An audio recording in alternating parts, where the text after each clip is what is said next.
Hey, look what we have found. A big sound in a small town, far away from the bright lights. They're making music every night. Discover what is all around. A big sound, a big sound in a small town. Big sound, small town. A really big sound. Big sound, small town. You're listening to Big Sound Small Town with Sandy Carlton.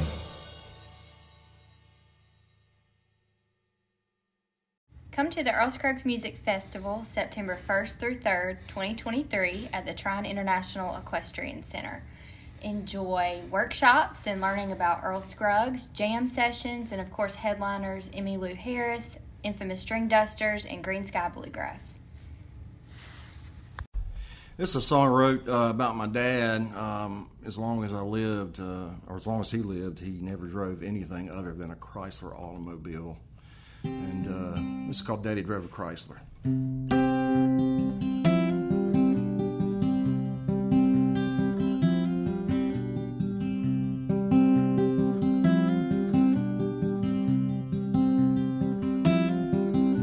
My daddy drove a Chrysler, it was olive green.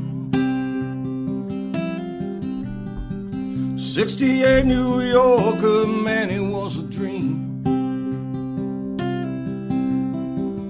Fender skirts and white wall ties, air conditioned in the cool that summer fire. And I remember him taking us for rides on Sunday. The smell of a cigarette burning in the ashtray. Radio low and the window cracked. Little brother sleeping in the back. And I was 10 years old, it was August of 70. Was looking out the window at the rain. The gravel flying and the 8-track humming. Marty Robbins singing Devil Woman. Don't remember if he said goodbye, and I don't remember if he waved. But I remember how I felt inside that day. My daddy drove that Chrysler away.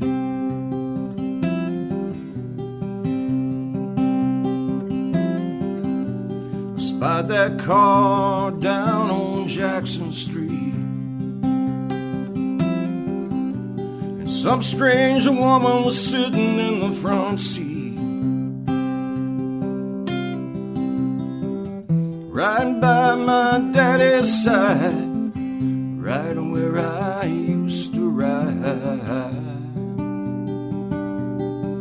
And I was 10 years old, it was August of 70. Was looking out the window at the rain, the gravel flying and the 8-track humming.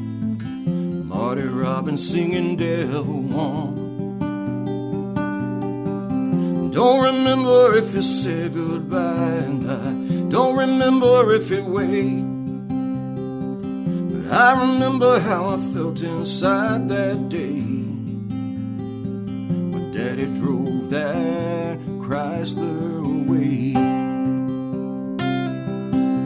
And I still hear my mama crying, I still feel that pain as I watch those taillights disappear down Willow Lane.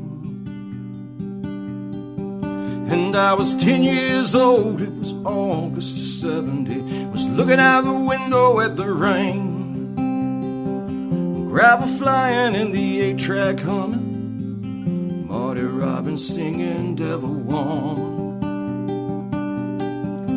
Don't remember if he said goodbye, and I don't remember if he waved. But I remember how I felt inside that day. My daddy drove that Chrysler away.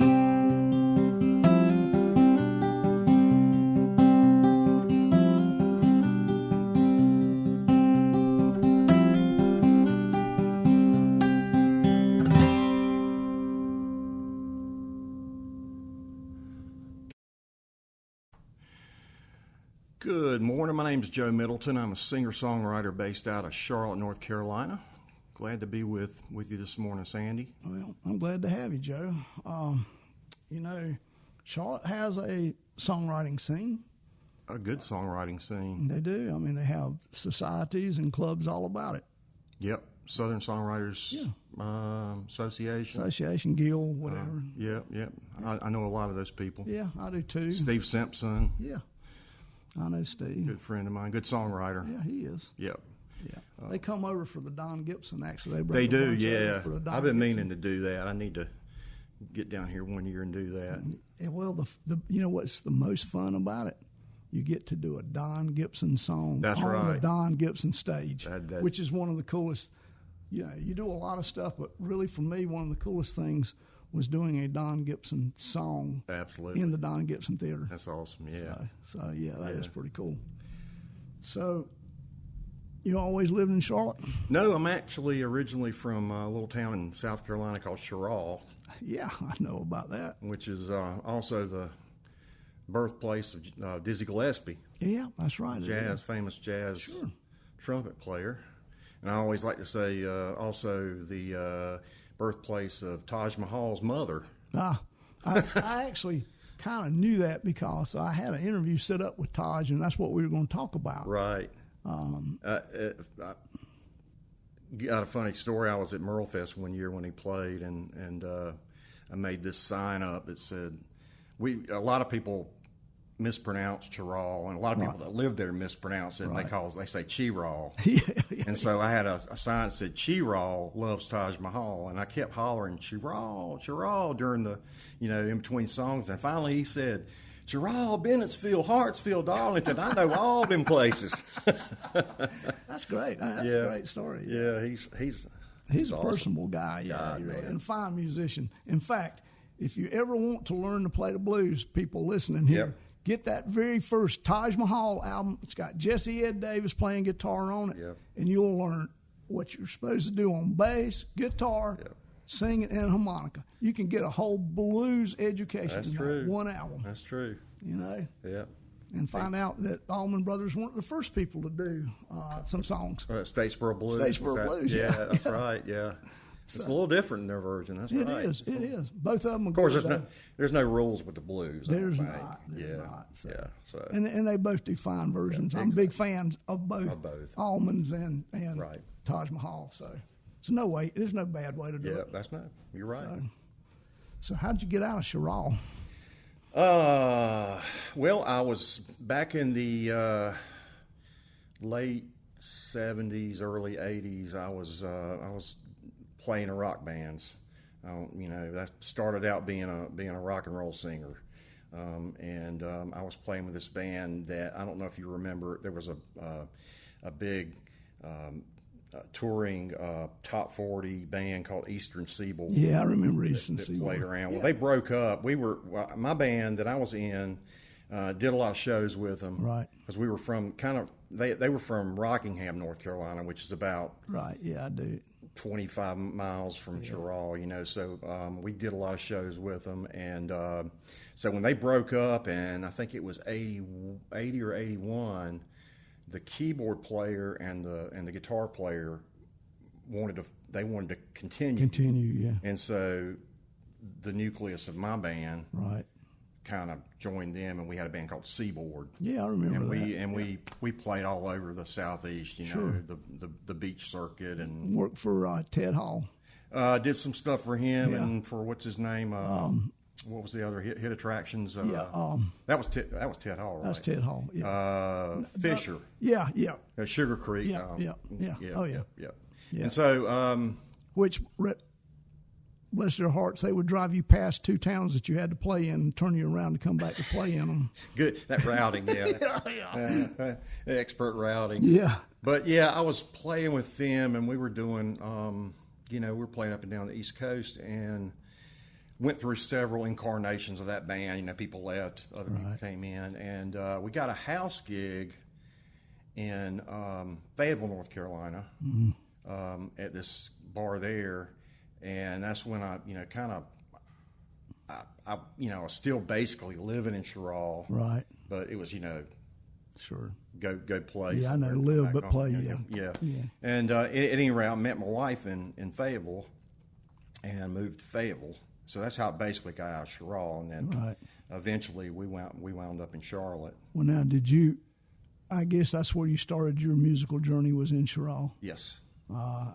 Tell us a little bit about that. Well, I was. Did your parents play, or? My mom was.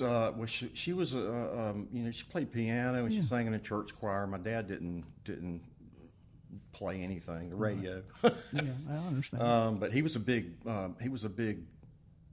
Country music fan. Yeah. He turned me on to some of my favorites. He was into the crooners, like the Eddie Arnold. Oh yeah. And he loved Marty Robbins. Yeah. Who A lot of people love Marty. I inherited the love Right. Marty Robbins from him. My mom, she grew to love all kinds of music, even the rock stuff. Right. After I started playing, I would play her, whatever I was listening to, and she grew to love. We were big into the Southern thing at the time. Right. Oh, yeah. Marshall Tucker and Leonard Skinner and those people. And she loved that kind of stuff That's too. good music, no doubt. But yeah, I started playing in my first band when I was, like, if you call it a band, when I was like 14, and then. Did you start out on guitar? I did.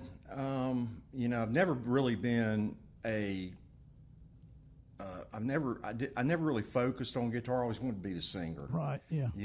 And so I never learned to play, lead or anything like that.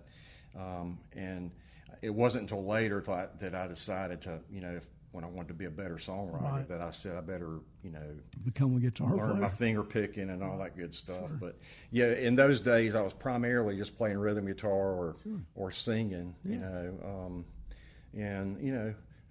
I started writing songs when I was a teenager, but I not very good songs, but I do understand. We all have to start somewhere. You do. Yeah. Younger the better. Yep, exactly.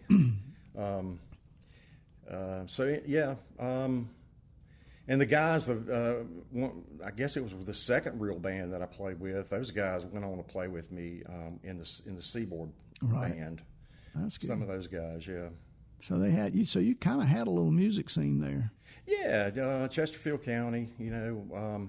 It's actually a pretty good little music scene That's now. good. Yeah, That's really good, because Lots that's of a people. place that you never really think about having much Yeah. music. well, like I say, you got some greats that come from there. Yeah, you do. or- You do, and it's you can find those little pockets like that. That's right. I mean, we got two on murals right here in town. That's right, So, man. I just saw what was the mural I just saw somebody painting? Oh yeah, I know who it is too.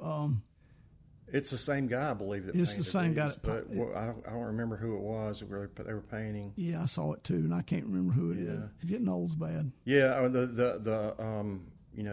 he did the same guy that did the Don Gibson, and I guess did he do Earl Scruggs Yeah, he too? did. He did. Scott Nurkin. That's the guy's name. Yeah, he did the one in Hamlet where my wife's parents lived, of John Coltrane. Yeah, he did the John Coltrane. Really cool. He's done the Randy Travis. Yep, did Randy Travis. He's done. There's a ton of them he's done now, Yeah. which is really cool. My wife was out there when a couple of days into the painting the mural, she was spending some time with my mother-in-law down there, and she talked to the guy. She said it was amazing watching Oh, it is. the process. I watched him do the Earl because Yeah. it was during COVID. Right. And everything was closed down, so I'd go up there and watch him do that. Yeah. It was really amazing. He's a musician, Yeah. so which is pretty cool too. Yeah. That. Yeah. So, well, actually, so Seaboard that was a happening band. I remember. Yeah, we played up and down the East Coast, and it was a lot of fun. But then again, you can't make much money doing it. But when you're young, it's okay. It was, and that's I got married, and Sure, that makes a difference. Money becomes more important once more you get important. married. Exactly.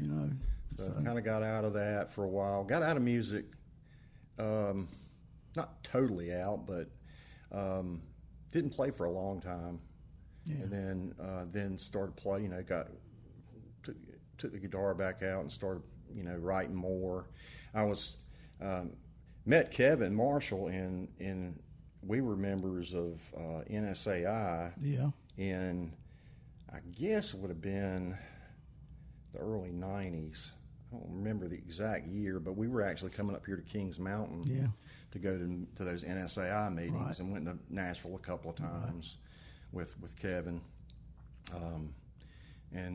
That kind of got me started writing again back in that '90s country boom, where we thought we were going to be. Oh yeah, you always do. Major songwriters. Sure. Walked around downtown Nashville on Music Row or whatever, and gave them tapes they could throw in their trash can. I understand. I've never done that. Yep. But yeah.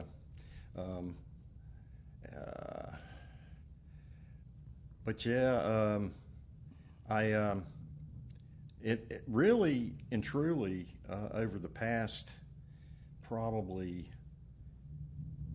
15 years have really gotten serious about songwriting. Not that I wasn't serious before, but gotten more, I guess. Work at it more. But more on, especially lyrically. Yeah. I was one of those people that would just write lyrics and never go back and edit. Right. And I really take my time with lyrics now. Sure.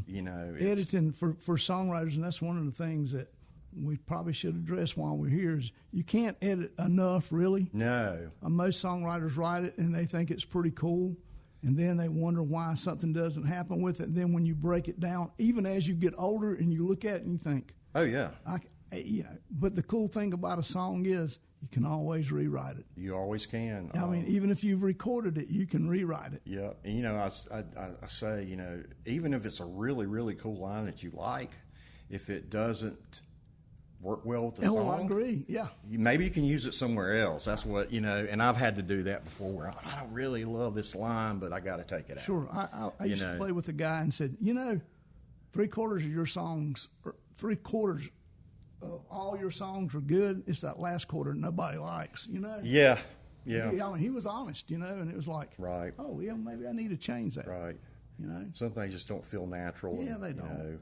And sometimes you do it from the heart and it seems natural, and you used a hokey rhyme just because it would fit.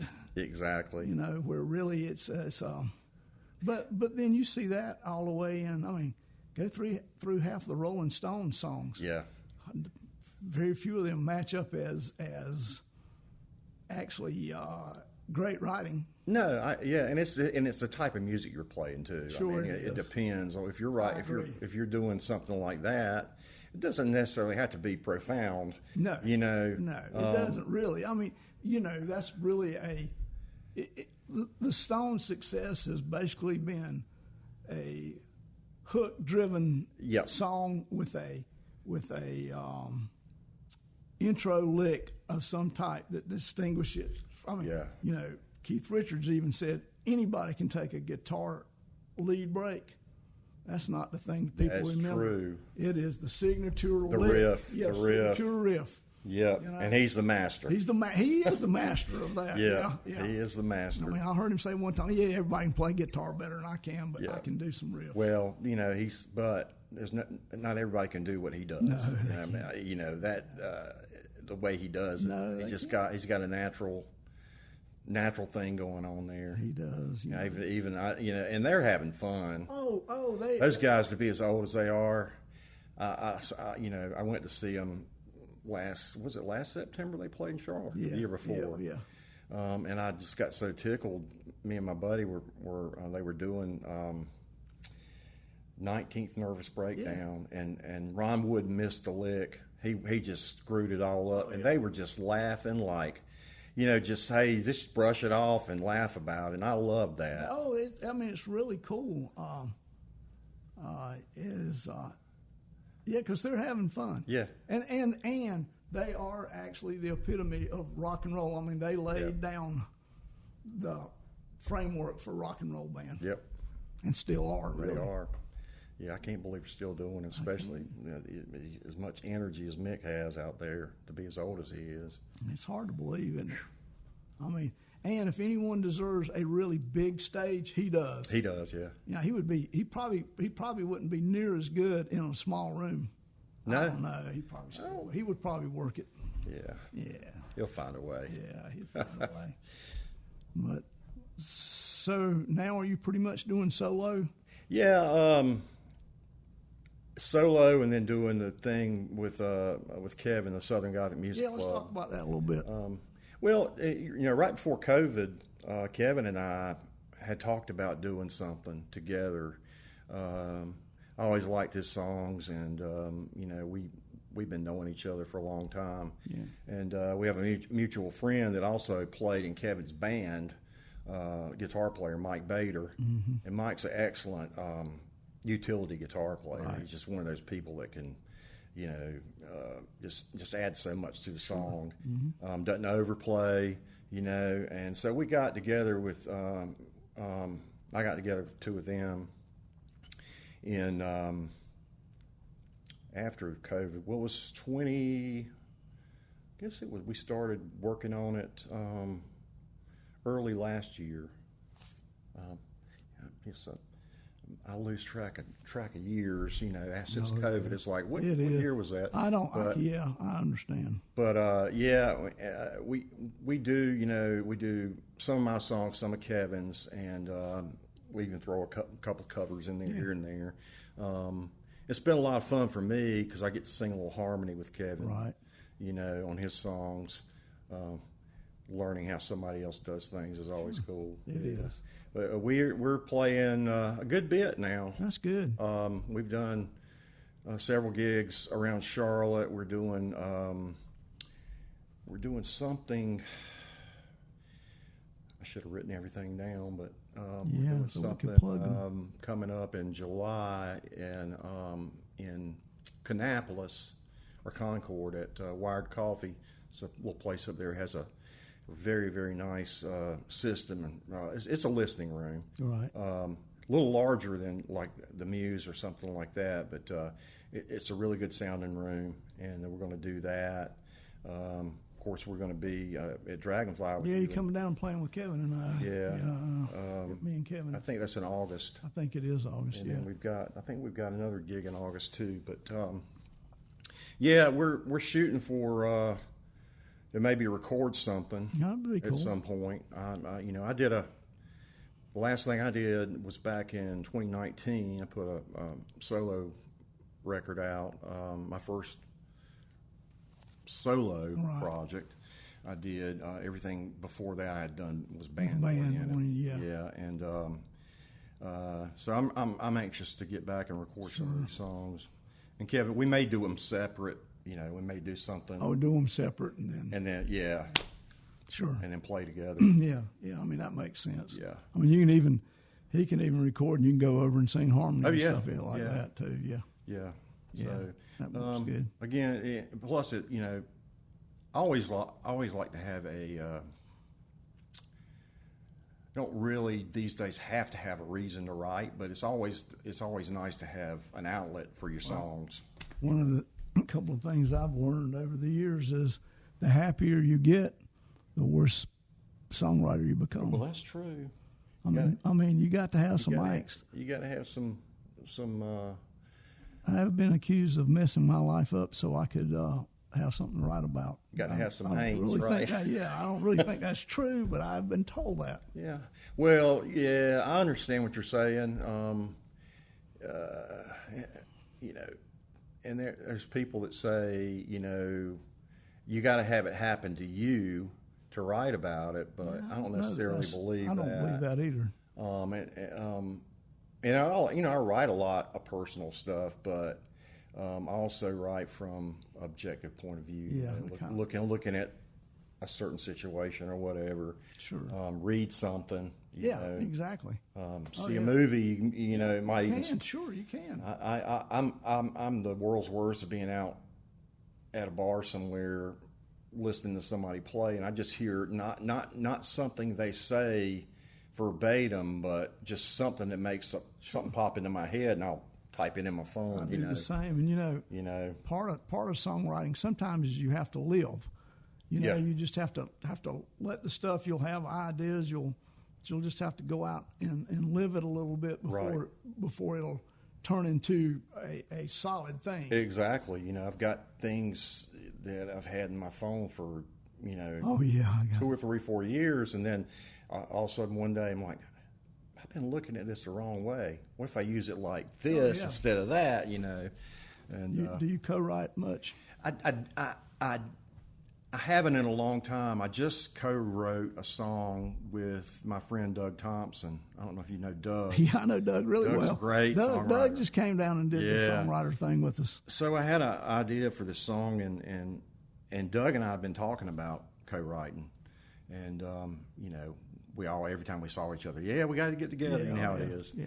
And so I had this idea, a little melody and kind of idea what I wanted to write the song about, and Doug came over one afternoon, and we basically put the framework of the song together. Right. Then I just took it and kind of finished it up, refined, exactly, cleaned it up a little bit. My co-writing is usually I get stuck on something, or I'll have something I've had years, and then I call Kevin Bridges and said, "See what you can do with this." Exactly. And a lot of times he'll come back and just throw it out, just throw it out. Right. That's his answer, though, no matter if I wrote Let It Be, no, it stinks, throw it out. But he's joking, But then again, I'd rather somebody be honest. No, I would be too. And say, and it's hard to do when you're, friends with somebody. Sure. But I'd rather somebody say, hey, that's, I don't know about that. I also would take when someone that is another musician, another songwriter, has something constructive criticism, I listen to that. If Joe Blow tells me that, sometimes I won't, but then I'm thinking those are the people that actually listen. You're right. And maybe that's who I should.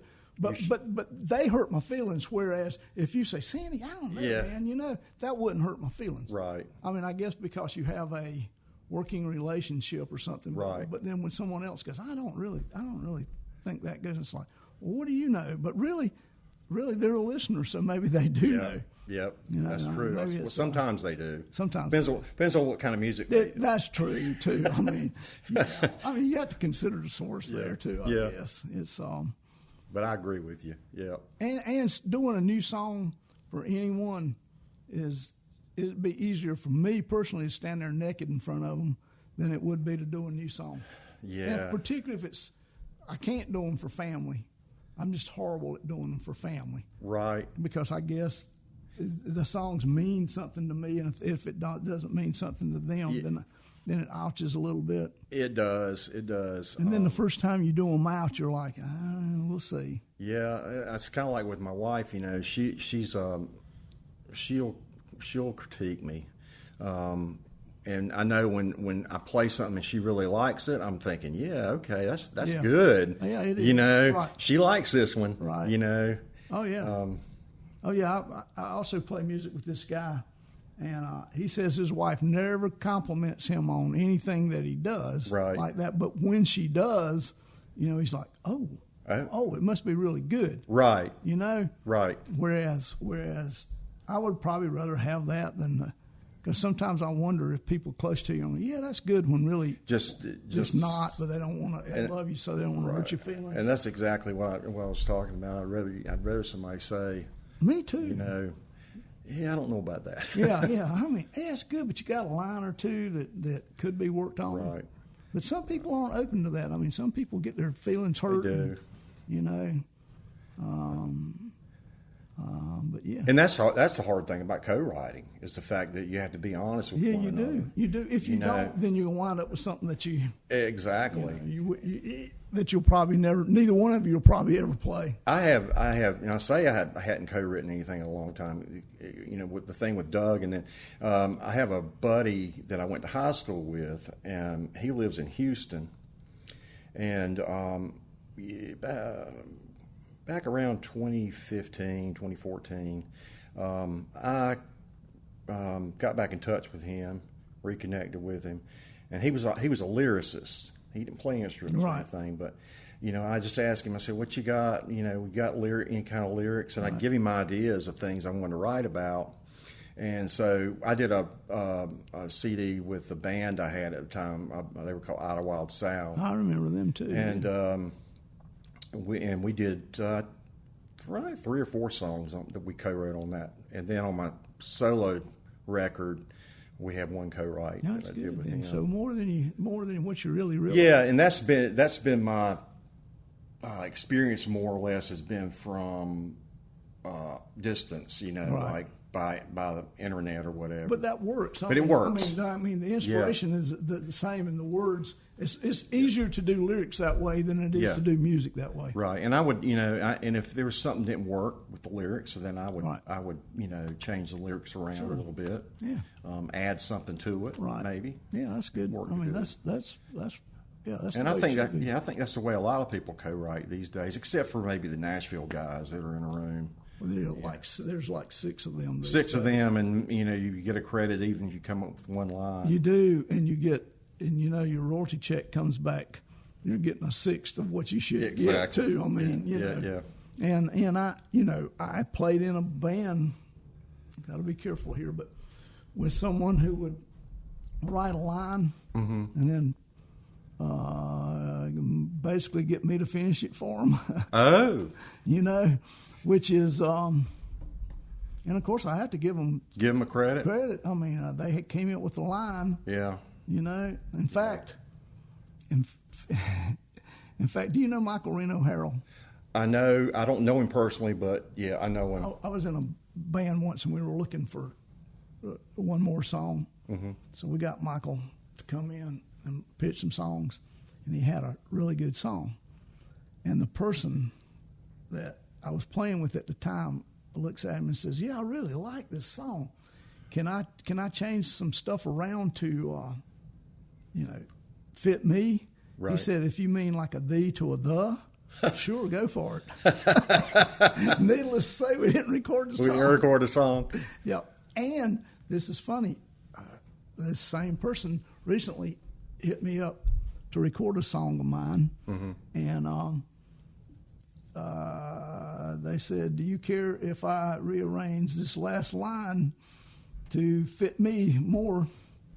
And at this point in my life, that song has been recorded like 4 times. So Right. I said, "Yeah, go for it. I don't care." Yeah. Right. I mean, at a younger age, or if I was still hungry for Might have been a little bit. yeah, I might have said no, Yeah. like it is or not at all. Right. But we've Yeah, and there's a lot of people that do that now. Yeah. Even major artists will take a song and somebody's and they'll change lines around to make it. My favorite story there. Do you know who Dean Dillon is? I do. Yeah. Dean had a George Strait song he sent him. It's about a blue clear sky, and George wanted to change it to a clear blue sky, Right. and he said, "No, that's the line. That is the line." He said, "Record it that way. You'll have a hit on it."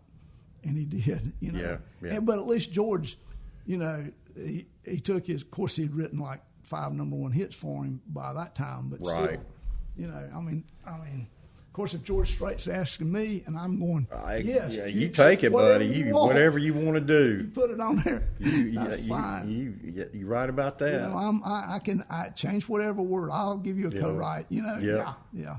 That's right. So There was a songwriter from Atlanta, Angie Aparo, who wrote the song "Cry" that Faith Hill recorded. And and I don't remember the lines. It's the bridge in the song that she just said she couldn't sing it like that, and he's like, "Hey, do whatever you want to do." exactly. Yeah. One of my favorites along songwriting too is Todd Snyder. He wrote Beer Run, and then this guy claims he wrote it, and it's like, Yeah, Todd. What was it? The story he told about meeting the guy, seeing some guy somewhere, and he said, "I'm the guy that wrote Beer Run." He said, "I'm the guy that wrote If Tomorrow Never Comes." Yeah. Because he did go. He back did and go write back and it. write that. Yeah, That's funny. It's that was a funny. that's one of the truly best entertainers with a single guitar that I've ever seen in my life Absolutely. or ever been around. Absolutely. And he's that way on stage or off stage. He is. He's amazing. He's amazing. He really is. Yeah. There's not a better storyteller. No. I mean, No. Yes, I saw him recently. I guess I say recently. I think it was November maybe of last year. I went up Winston. Yeah. And he was doing a request show. So he had a teleprompter up there because a lot of the songs he didn't remember the lyrics. I'm sure he people don't. would holler a song out, and he had some guy that would bring the lyrics up for him. I thought that was interesting. because some of his songs have a lot of words. Oh, The one about his record collection. Yeah. Oh my gosh, I don't see how he gets through that. and the other one about helicopters over the house yeah. again. I can't remember the name of that one, but I saw him in Athens do that. When he got finished with it, he said, "Man, that song's got a lot of words." Yeah, it's like Shiny Ribs. First, Lower 48. I've Yeah. tried to do that song several times. I'm always getting those lines mixed up. I love him, Kevin Russell, man. Kevin Russell. There's a guy here in town that last time Shiny Ribs was at the Gray Eagle, played with him because he used to be in the Gorge with I him. saw him. Randy Saxon. Is that who that was? Yeah. Because we were there for that show. Yeah. And the guy came up and he was playing a SG. Yeah, it was actually Kevin Russell's SG. Was it? He said the strings were off the neck that high. He said, I could have played slide on it better than I could have played. Wow. But that's Randy Saxon. Randy was in the Gorge Okay. right before it ended. He's from Shelby right here. Okay. He was actually David Childers' guitar player. Was he? About 10 years. Okay. Played with me. My guitar player for about 10 years. Wow. He's got a really good band now too, Stepside Deluxe. And, Okay. Yeah, I know who they are. Yeah. Yeah. Okay. and he took over for Tony Rogers. Yeah. You know Tony. Tony. Tony had the best blues singing partner He did. of about anyone I've ever known. Yep, he sure did. Yep. Tony's playing a lot of duo stuff now. Yeah. I see. He, Tony's a fine musician. He is. So, but yes, I saw they were on the show with us all this weekend. They were on the festival with the Okay. Stepside. And they did a really good set. Had a really hot set. Good. So, That's, what else we need to know? well, I was talking about getting serious with songwriting.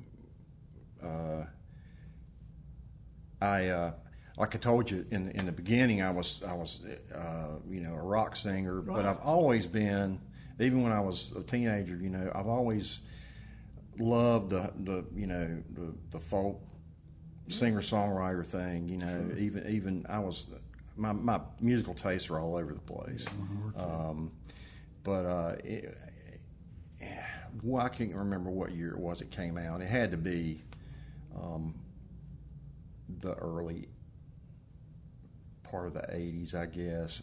I got befriended a guy that he owned or managed a record store in Fayetteville, and he would bring me like the latest and greatest stuff. He'd record it and bring it to me, and he brought me a homemade cassette of Guitar Town. Yeah. Oh God, man, that's one of the finest records. And ever produced. that record changed my life. That is when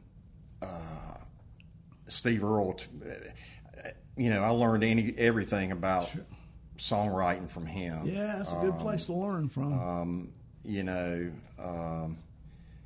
Especially his El Corazon and those records like that.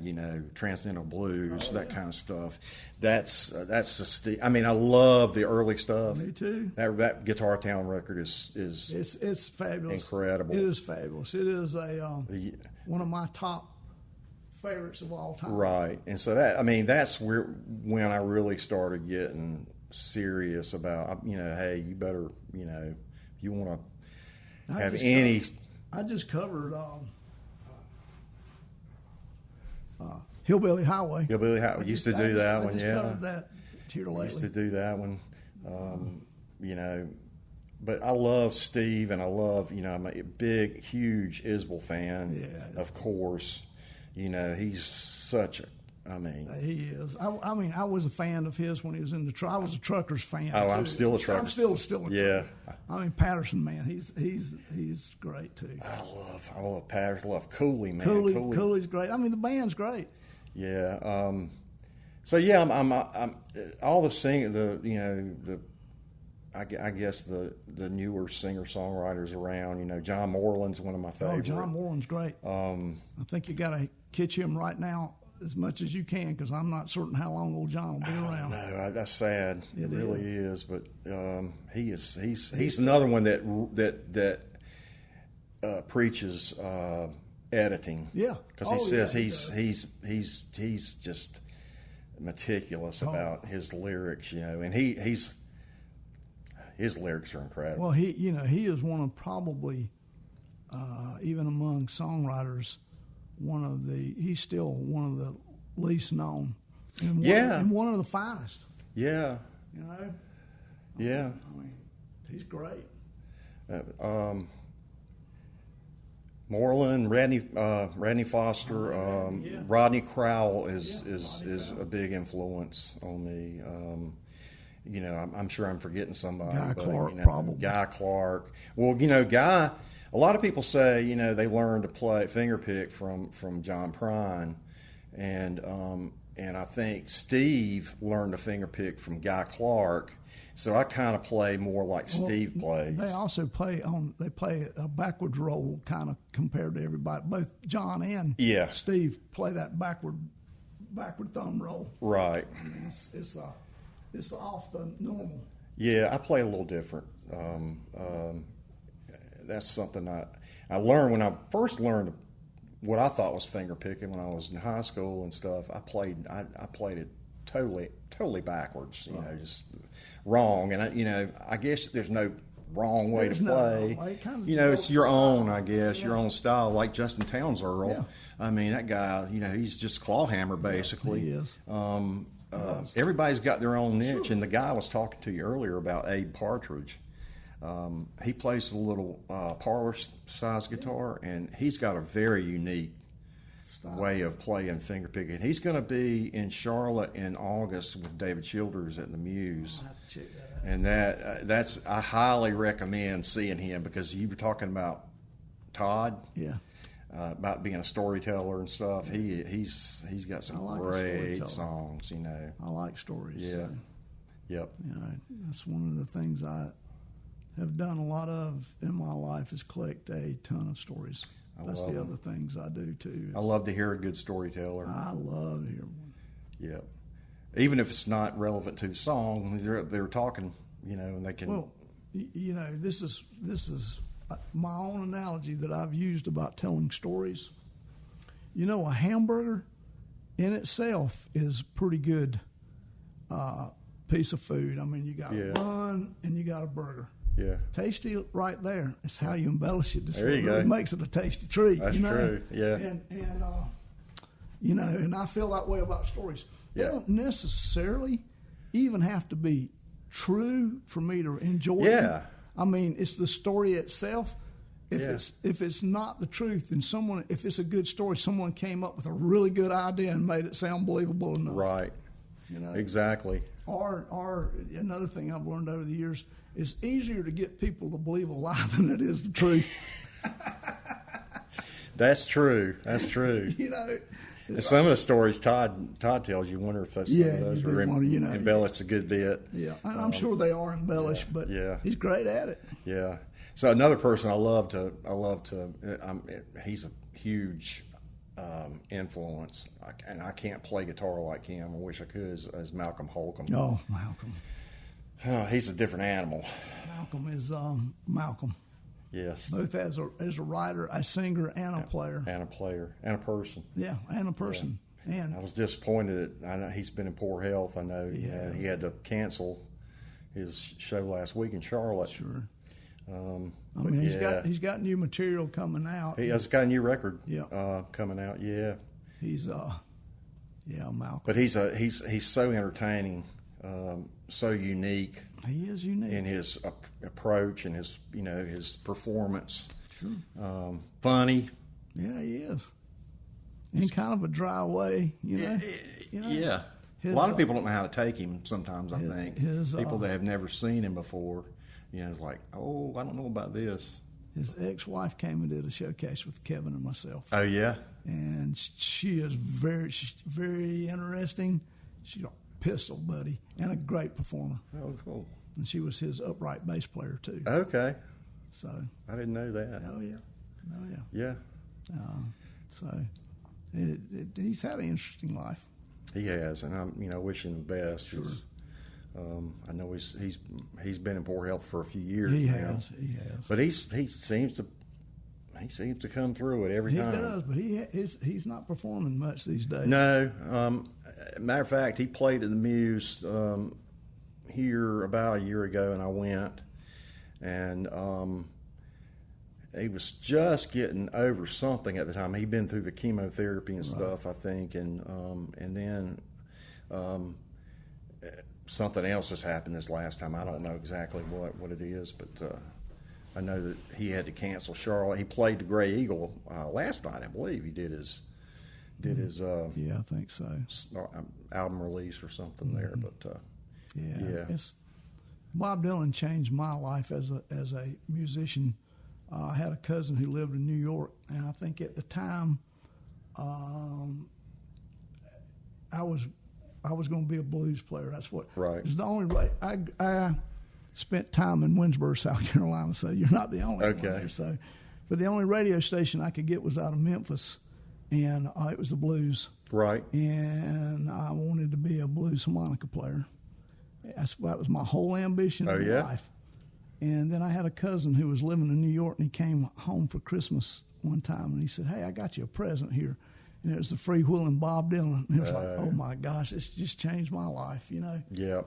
So that's when I really started writing as opposed to writing blues songs, which is, we could sit here and knock out 10. Right. Yeah. And the time we've done this podcast for the most part. Yep.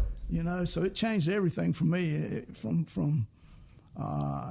It took more than 3 chords and more than a repeating chorus, and it was like, this is great. Yeah. Plus all the blues guys could sing better than Bob, and I thought, here's a chance for me too, Yeah. I'm not that great a singer, so I'm good, go. Yeah. So it changed my life. But it's Dylan, funny. yeah. It's funny how stuff like that can change your life. Yeah, it is. It's like I say, it makes you want to be better. Yeah, it does. Yeah. It does. My first musical hero was Johnny Cash. No, that's a good one. And Cash didn't write a lot, but he did. He wrote some, Sure. but that's what I kind of cut my teeth on. Cash is great. I never forget. I was 12 years old. My mom and dad we were in Chwraw. My mom and dad went to Charlotte to see Johnny Cash and Charlie Pride. Yeah. And I was so mad because I couldn't go. Oh, really? They took one of those bus trips, with a bunch of adults. Oh, yeah. Like, oh man, y'all not gonna take me. Oh man, that's so. And I never got to see him. Really. Yeah, he came to Charlotte several times before he passed away, and I never got to see him. Daniel Costin, right? Yep. Daniel made some of the very last pictures of him. I think that was in Charlotte, right? Yeah, well, and then he went to the Carter Fold. Oh, yeah. So, yeah, but I think he did. I think he made maybe even the last professional pictures of him. Yeah. Yeah. We're actually, the Handsome Johnnies, I think, are going to do a cash bash instead of applying for one just for on his birthday, actually. Is what we're going to do. That'll be cool. So we're going to do That'll be cool. Yeah, it'll be fun. So yeah. Actually, when you do the Handsome Johnnies, there's a lot of people you can change it over to if you need to. Yep. So. Yep. But we are going to do that for his birthday. We thought it'd be pretty fun. That'll be great. Yeah. I like doing stuff like that. Well, you reach a point in your life where it can be more fun and less about being anything else. Yeah. I mean, music and bands can be a grind, as you well know. I mean, you're always replacing someone. Yeah. You know, it's just politically hard. The hard thing about a band is getting a group of people that gel and can get along. Yeah. You know, that's tough. That's tough. I mean, and you know, some players are really good players, but they don't fit. Right. Some people are great people. You love them, have them in the band. Could you find someone better? Of course you could, but they really work good. Right. And why? I mean, right. You know, why change? Yeah, and that's kind of, you know, why I wanted to do my, you know, solo thing. Sure. I had always worked in a band atmosphere, and you gotta give and take. You do. You know, it's got to be a democratic thing, you know, with decisions and whatnot. And you know, and that's good. Yeah, it is. But I wanted to do something I do something on my own outside of the band. Yeah. You know, I think now I hear a lot of the people that I love are just strictly doing acoustic records. Yeah. You know. Yeah. I mean, that sound really good. Well, you know, these days too, it's just cost efficient too. It's cost efficient, yeah, and you know, I mean, you can take a player out with you and go do your stuff, right? And you'll after it's all said and done, you'll probably bring home about the same amount. You know, right about that. You know, I mean, after, you know how it is with bands. By the time you put gas in vans and stuff, I mean.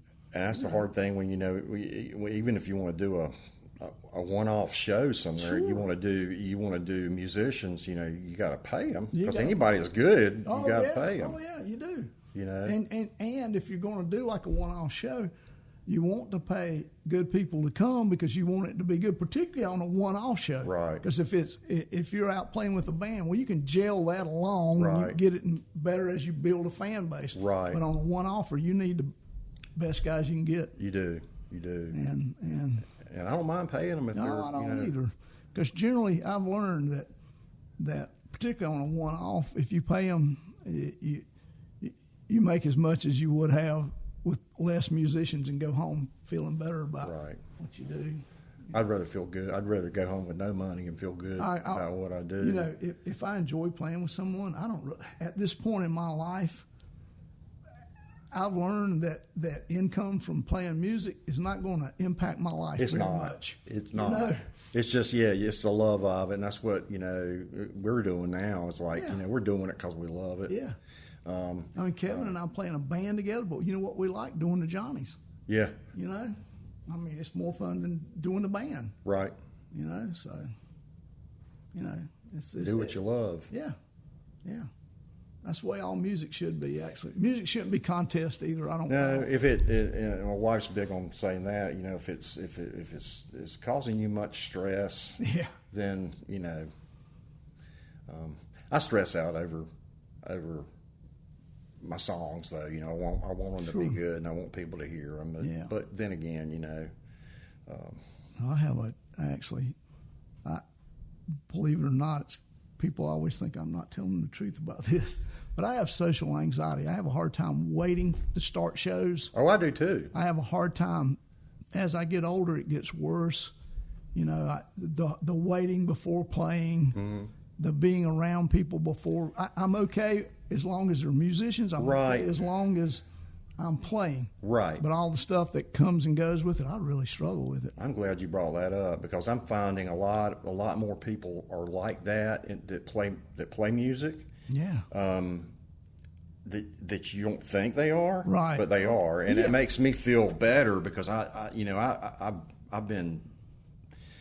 had social anxiety my whole life. Yeah, me too. And I think it's held me back in a lot of ways, you know, as far as opening doors and whatnot, because I was just too, you know. Yeah, I mean, hard on myself, not, you know. And you know, it's I can't go there, but people are harder to like these days than they used to be. They are. They are harder to like, but so I mean, I like my animals better every day. But yeah, I stress out before a show, and I'm always hard on myself at the end of the show. Like, I know I could have done better. Oh yeah. And I'll say I messed up on this one, and they'll say, "Oh, nobody noticed." Yeah, that's what they always. I mean, okay, Saturday, Dale messed up, Sandy messed up, Kevin messed up. Nobody knew, Right. Yeah, nobody knew. I mean, nobody, and because the general listeners, the only people that really know are musicians. Yeah, exactly. I heard. I don't know if you know who Amethyst Kia is. Yeah, I know who. Yeah, so that's who we went to is. see. We went to see her Saturday night at that Blue Ridge Mountain. It's very, very cool little. It's on the National Park Service. Oh yeah, I saw that she was going to do that. Yeah, and she was doing that song. It's one of her. I think it's that song called. It's the whiskey song. Wild Turkey. Yeah. And she messed up a little run, and I just saw her face. She just smiled, but nobody else heard it. Oh yeah, exactly. I mean,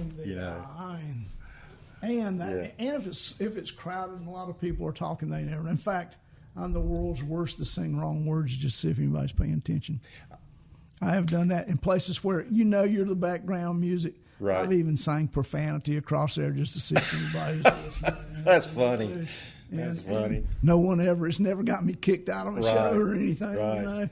But, you get those jobs where nobody's, you get through playing and you killed it and you get a, yeah. Are you quitting now? Exactly. Yeah. Play something we know. Yeah. Yeah. And I've just started playing some cover gigs. I'll mix in some of my songs along with it too. You have to really. But I've kind of shied away from doing that for so long, but I'm trying to get out and play more. If you want to play more, you're going to have to play covers. I mean, that's the thing. You can do the coffee shops, the listening room stuff pretty good with your own stuff. Right. And I used to have this philosophy, I can make no money playing my own songs. Right. However, I can play better places if I do covers. Yeah. But covers are kind of hinky too, because a lot of covers that I like, most people wouldn't like. Right. And I would be better off to learn Wagon Wheel, Brown Eyed Girl. Cheeseburger in Paradise, Yeah, the whole. I try to mix in a few, that I like too. Yeah. I mean, there's not a lot of people out there just begging me to do James McMurtry, Right. Can you do McMurtry? No, well, yeah, I can. Thanks for asking. Yeah. That doesn't happen.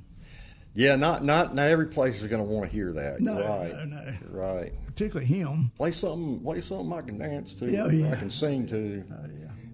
But just started to the brewery circuit, trying to get in on brewery circuit's cool though because you can go home early.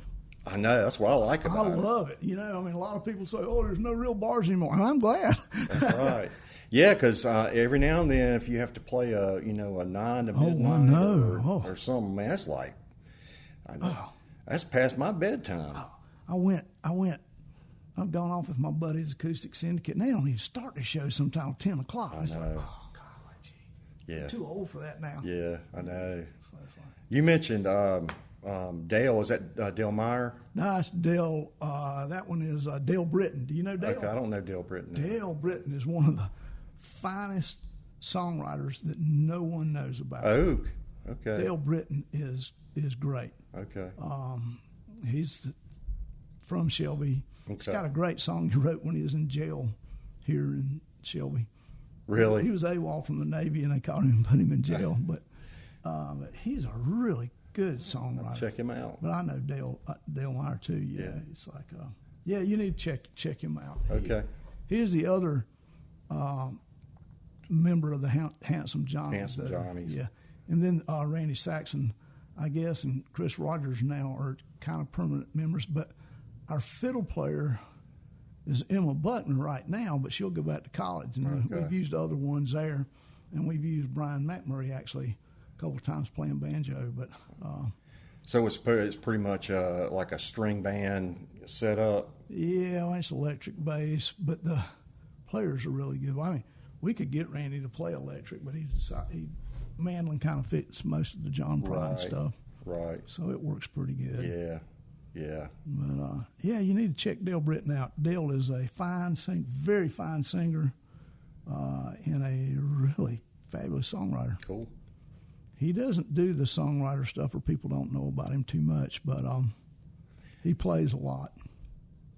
He lives in Gastonia. He doesn't get out. He doesn't play like singer-songwriter stuff. No, he's got a basic circuit that he likes, Right. and he pretty much stays there. He's one of the least pretentious Yeah.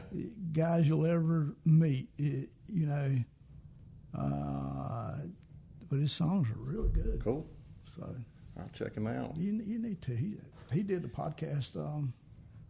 You'd have to dig deep. It's been years ago, but he's cool. There's a lot of good writers around here. There's a lot of good writers here.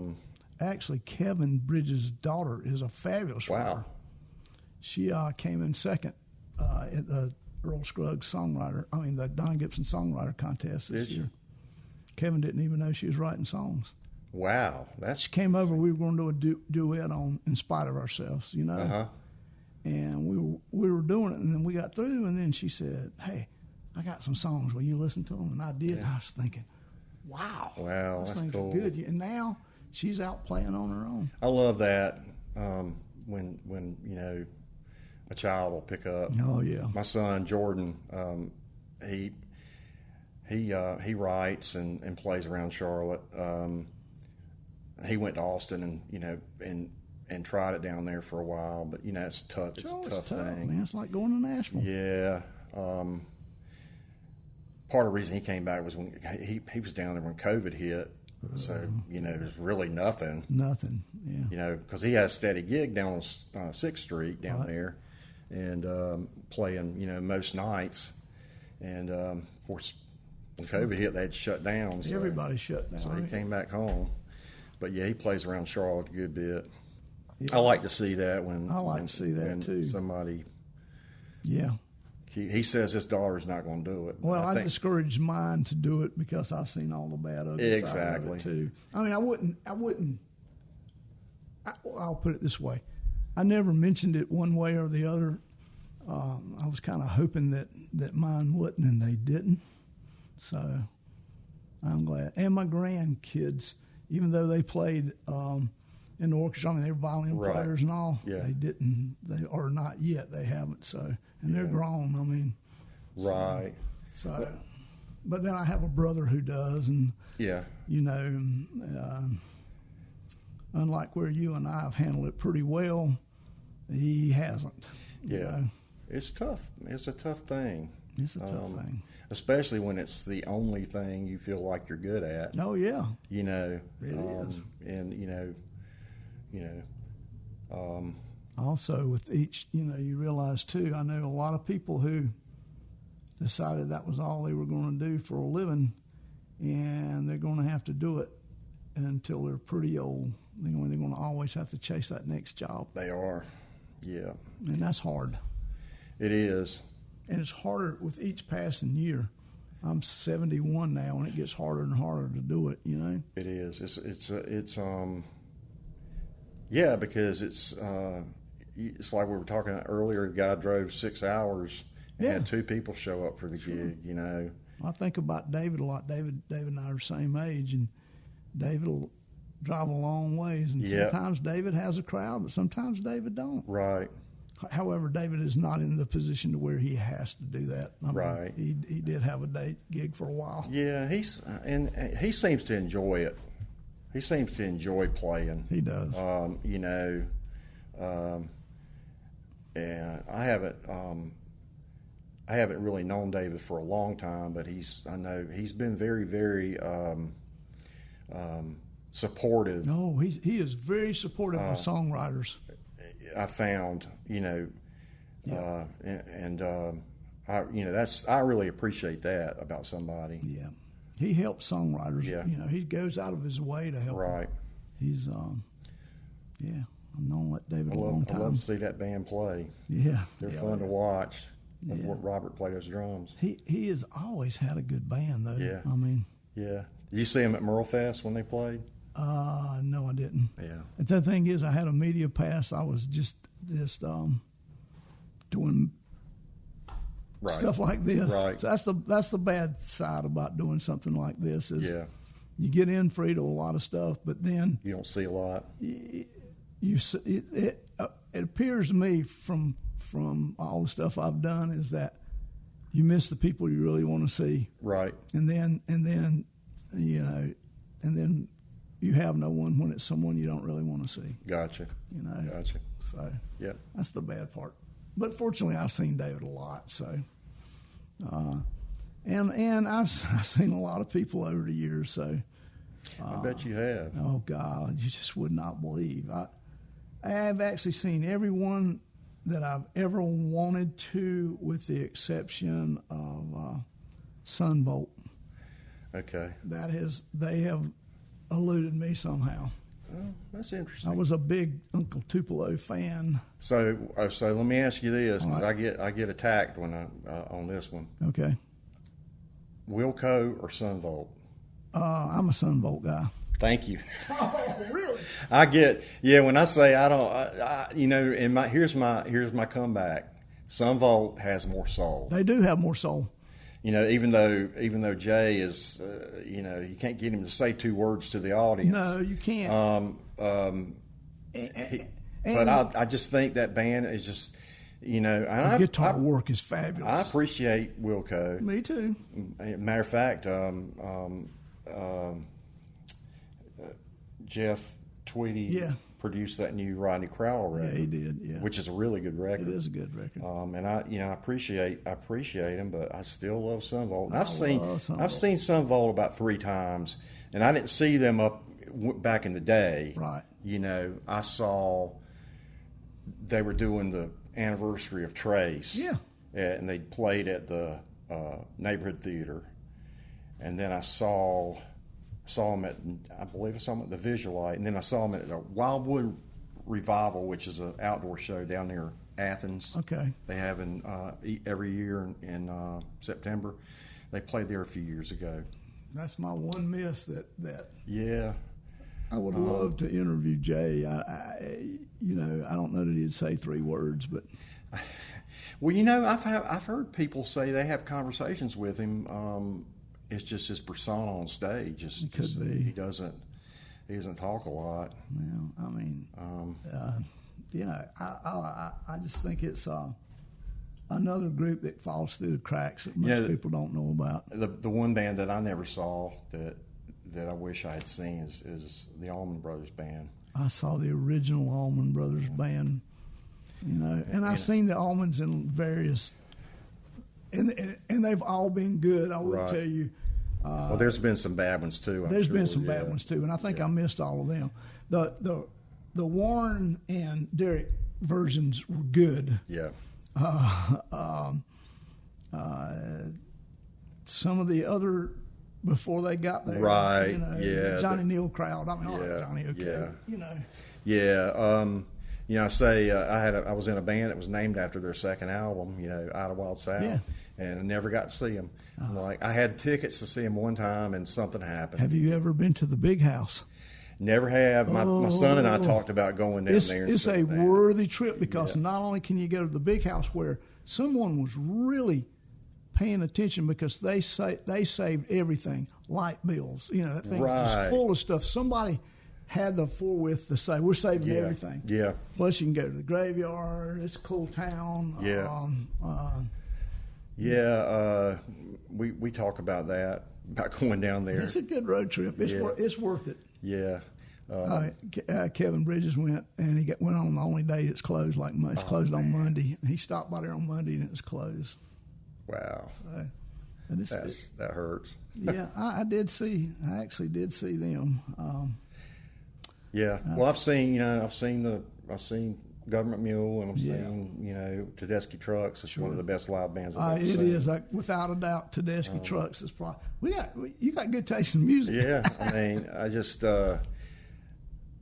they're just incredible. Derek is just Derek, you just don't even. Man just plugs into his amp too. There's no pedals to step on. I was fortunate to. I'm a huge Tom Petty fan. Me too. I was fortunate to see him a bunch of times. Yep, me too. I know a lot of people that's on their list of people that they never got to see. But yeah, I'm a huge Tom Petty fan, and that's a good one for me too. Yeah, Mike Campbell's one of my favorite guitar players ever. You know, I just did Great Rain for John Prine song, Great Rain. Realized he wrote it with Mike Campbell, and I realized so the electric guitar sounds so different on Great Rain than anything else that John has. It's because it's Mike Campbell playing. It's Mike Campbell playing, yeah. And you can tell the instant, once you know it's him, you can tell. Yeah. But even before that, you can tell it's not anyone that's played guitar with him before. Right. You know, it's like, oh, this is different. That's another guy that has co-written a bunch of stuff. And if you hear his stuff, it's, okay, now that Tom's gone and Mike's out there doing his thing, you can see that his singing was also part of Tom's sound. I mean, they sound a whole lot alike. They sound similar. I still say Tom's voice, again, I always use soul. Oh, it is. You know, it is. That's one of my favorite sayings. His is probably attitude. A lot of see, I like attitude too. Mick Jagger would be attitude. Exactly. Tom is attitude. Tom had the attitude in his voice, and Tom had two. To me, he had two voices. You know, he had the soft kind of voice like Wildflowers, and then something like "Here Comes My Girl" was a different kind of voice. You know, because at times it was almost punkish with Tom. Yeah. You know. But yeah, he was a huge influence. Him and Springsteen's another one. Yeah, you can't even say enough about Springsteen. Those guys. All great songwriters too. Oh yeah. But that a lot of people don't realize how much a lot of those Heartbreaker songs. What Mike contributed because he co-wrote a bunch of those. Yeah, he did. Tom wrote the lyrics. Yeah, but the music is a big part of that. That band, though, Ben Mont and that whole band's one of the best live bands ever, dynamically. Yeah. Oh yeah. Oh yeah. I mean, what can I say? I play in a string band version of Tom Petty, and just about every show that Cleveco ever did, we've done with a Tom Petty cover. Yeah, and we play original music, but well, that's some good covers, man. We have a cover, Yeah, I think who was it? Josh Daniel did some sort of Tom Petty thing. Oh yeah, he did. Yeah, I forgot about that. Yeah. But, too is people don't realize like. Stop dragging my heart around. They don't realize Tom Petty wrote that. Oh yeah, I mean, people miss a lot of songs that Tom did. Yep. I mean, they don't realize he wrote them. They wrote them for somebody else. Right. Yep. Sure enough. But what else we need to know? I don't know. We talk a lot about influences and stuff. I don't know. I'm just. I'm at the point right now where at this point in our lives, as we get older, we're trying to make up for lost time, and that's what I'm doing now. I'm just I want to write every song I can write, play every gig I can play, I agree. But then again, you got to balance that. I've got my first grandchild now, and I mean, you do have to do some of that. I agree. And I love watching her. She's a music lover. Oh, that's great. I can play guitar, and she just dances, and like I said, my son says she's not going to be a musician, but I think she's going to be a musician. Since he said that, she probably will. You realize? Yeah. And his fiance, they're actually getting married Friday. Oh.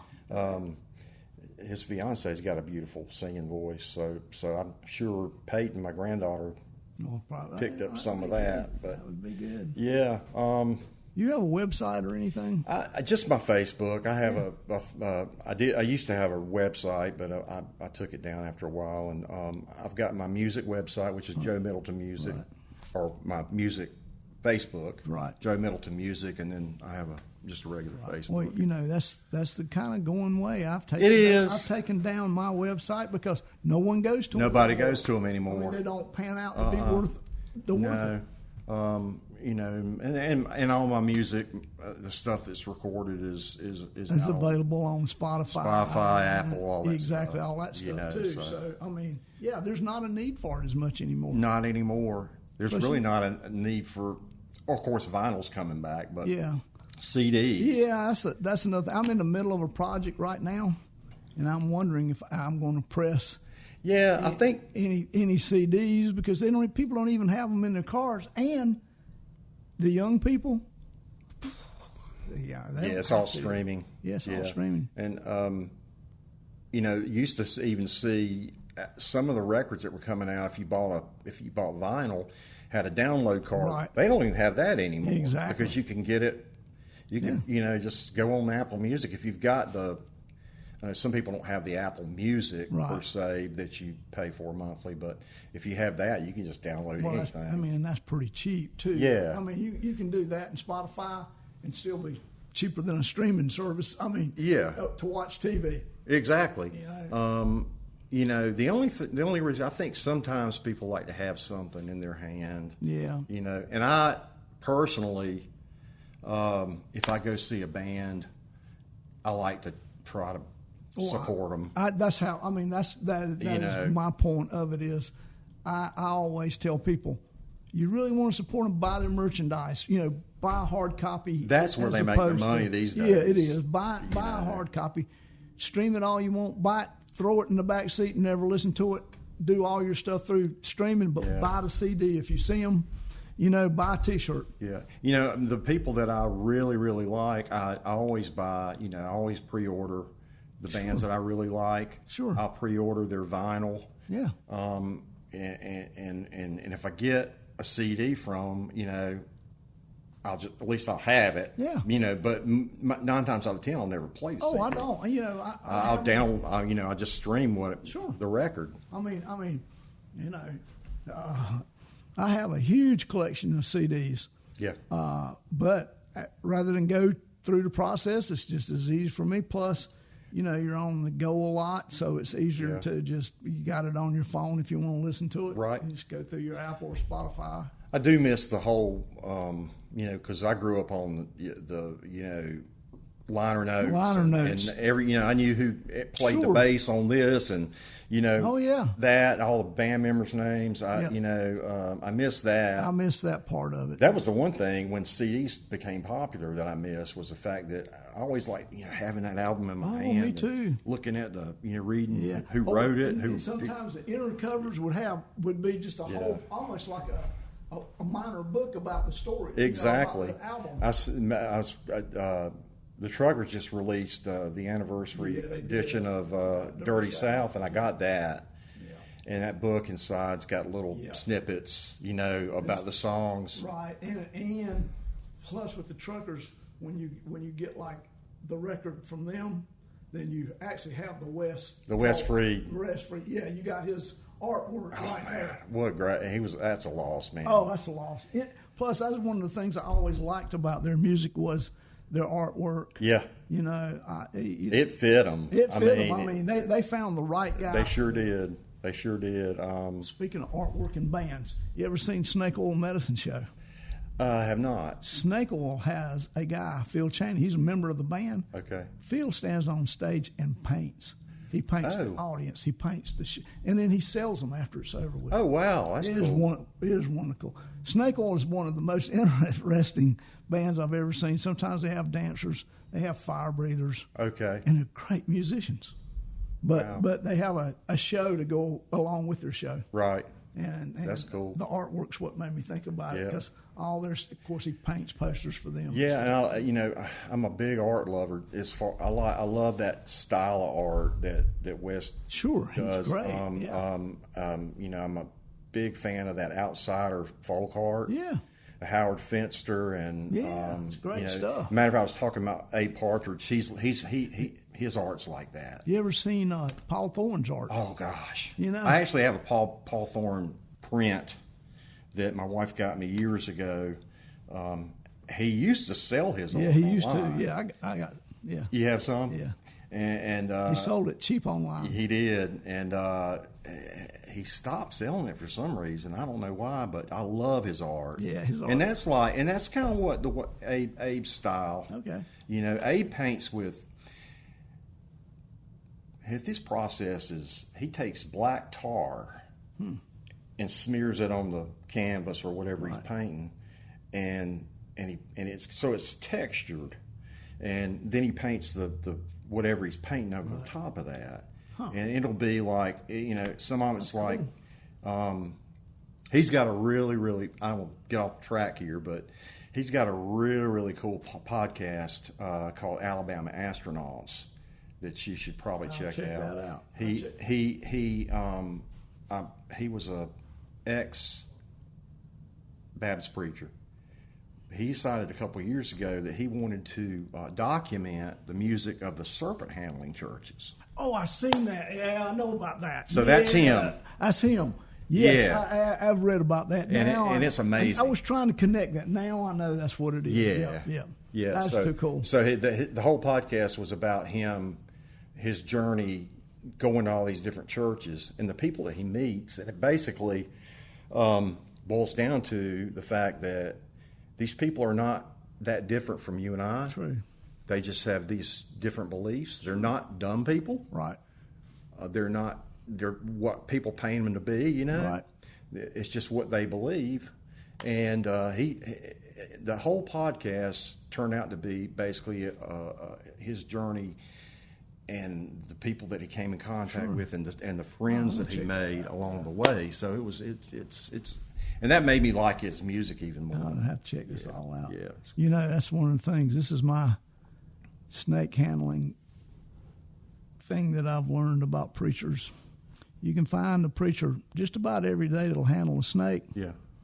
I'm a beekeeper. You can't find one that'll let me put a handful of bees in their hand. Oh, yeah? You are a beekeeper? Yeah, I am. Yeah. And that's one of those things that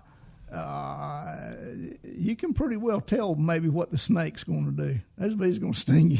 Yeah. You know? Yeah. I mean, I can put them in my hand and they won't. Right. But you have to be really calm. Yeah. And you have to pick the right ones. I mean, I got a beehive that I keep next to a out shed with no lock on it. I've never had a problem. Really? Yeah, because this is a group of mean, angry bees, like the fourth generation of them. Right. And they are nasty bees. Wow. They'll sting you if you even look at them funny. So I've never had a problem. Nobody's ever broken in. Wow. I'm sure if they ever, I found a boot one time, and I figured somebody came and ran out of their boot getting away. Trying to get away from the bees. Yeah. So, yeah. you know, so That's fun. That's cool. I've known a few people that are beekeepers. So I always ask preacher, you know, will you handle a handful of bees just for fun? You know. They say no. No, I don't want to be stung. I think I've heard like, wait, God won't protect me if I'm just a fool, you know? Yeah. It's like, yeah. So. Well, I appreciate you coming down. Yeah, it's been very enjoyable talking Thank to you. We know how people, through your Facebook page, if they want to book you for a job. Sure. All right. Just send me a message through Facebook. Again, I've got the music page and my personal page. Right. Reach out through him through Messenger. He will actually get back in contact with you. He does check that stuff. That's how I got him here. A lot of people don't check Messenger, but I do. Pretty much what I use. Yeah, that's how I get like 90% of the people that I don't know. Right. That's how I get them here through Messenger. Yep. So, well, again, I appreciate you coming and doing it. Well, thank you. All right, thank you. All right. This is a song I wrote early in the pandemic. I thought this was probably March of 2020 when we weren't sure where things were going. You know, I don't know that we know where things are going now either, but I thought we needed something positive, and So I wrote this one, and it's called Blue Daffodils.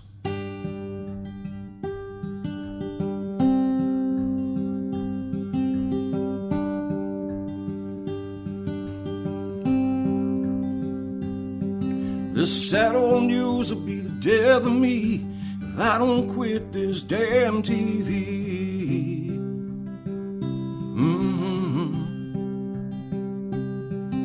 They're talking about things that I can't change, pointing the fingers and placing the blame.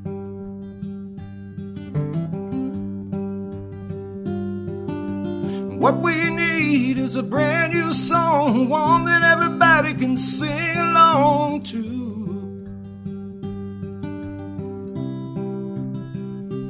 One about looking at the world through the eyes of a child and thinking about something that can make you smile. And I got blue daffodils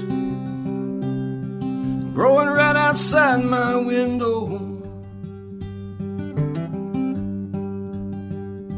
and I got blue daffodils growing right outside my door.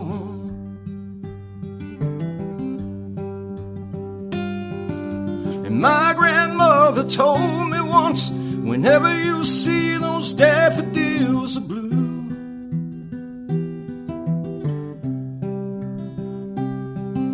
think of how much I love them, son, never as much as I love you.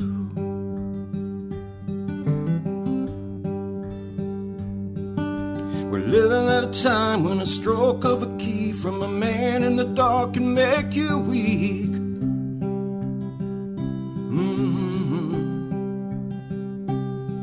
And as quick as you let your reason lapse, you hit it down the same dark crooked path.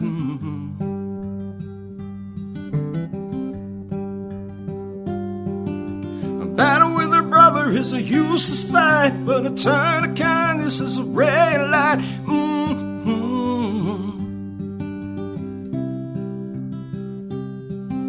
A strike of a match is a spark to a flame, and a hand in a hand is an ease to the pain. And I got blue daffodils growing right outside my window, and I got blue daffodils growing right outside my door.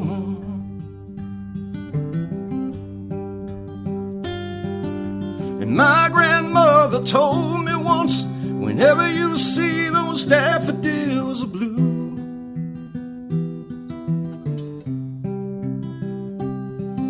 think of how much I love them, son, never as much as I love you.